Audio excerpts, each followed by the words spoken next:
Previously, we discussed the seven sorts of philosophical relations between ideas, which were resemblance, identity, relations of time and place, proportions in quantity or number, degrees in inequality, contrariety, and causation. Hume illustrates two classes for these relations. The first category of relations are ones that depend entirely on the ideas being related, and the second category of relations are ones that may change even without also there being a change in the ideas related. He says that there are four relations between ideas that we may intuit with certainty, and hence they provide the foundations for any science. Those relations are resemblance, contrariety, degrees in quality, and proportions in quantity or number.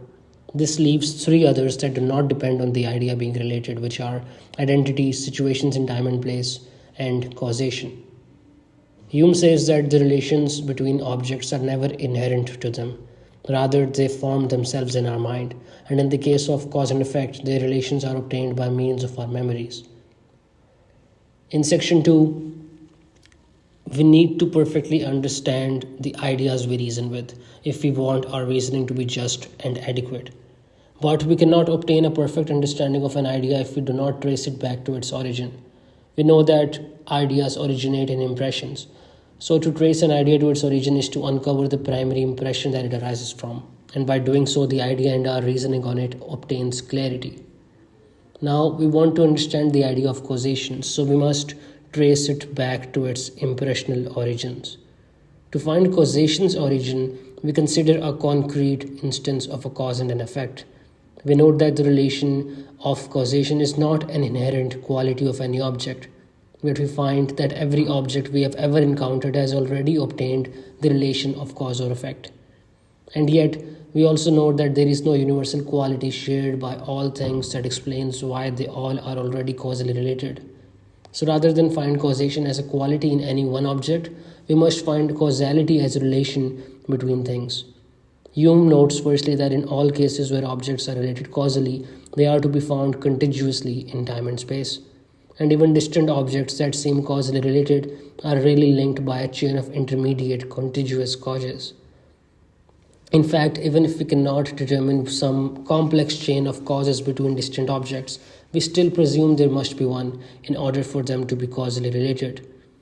And besides contiguity, Hume recognizes another relation found between cause and effect, although it is not universally acknowledged. Hume argues that the cause must precede the effect temporally. Hence, this second relation is the priority of time in the cause before the effect. Some philosophers argue that causes can occur simultaneously with their effects. Hume says that experience tells us otherwise. Some might instead define causation as production, but Hume asks such people to explain production without involving the idea of causation, because any attempt to do so will lead to circular reasoning.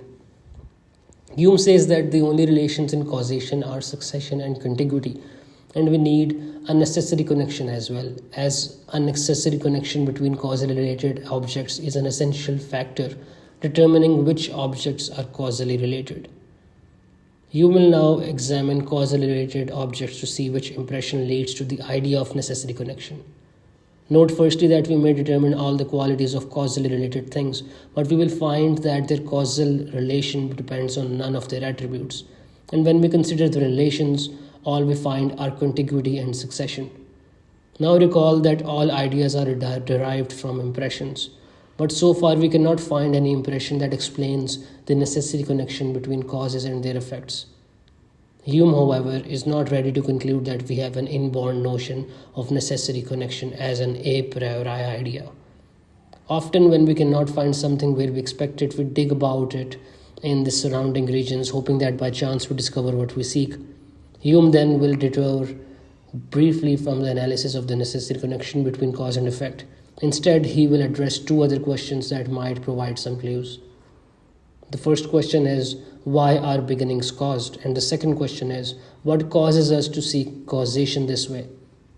In the following section, Hume will address these questions in detail, but for now, Hume has us consider something. First, imagine a child marvel at the pleasant, warm glow of a red-hot fire poker. He reaches for it, so he burns his hands. He has a sense impression of its heat. Thereby, he obtains an idea of heat. And next time he sees something that is red hot, the child recalls getting burned. This has an effect on him and then shows aversion to hot things. So, first we have sense impressions. The mind copies these impressions, thereby forming ideas. We then recall these ideas. They then give us new impressions called impressions of reflections. Hume wants us to note that so far he has only spoken of how we come to grasp causal relations by means of sense perceptions alone. However, he also wants to extend his observations to impressions of reflections as well. Recall that the burned child's reflection of an impression was his aversion to extremely hot things. This aversion is a passion, which is the connection between the idea of getting burned and the impression he obtains when recalling that idea. His aversion is a very strong relation between him and red hot objects. Hume wants us to consider the causal relation as also holding for our passions as well.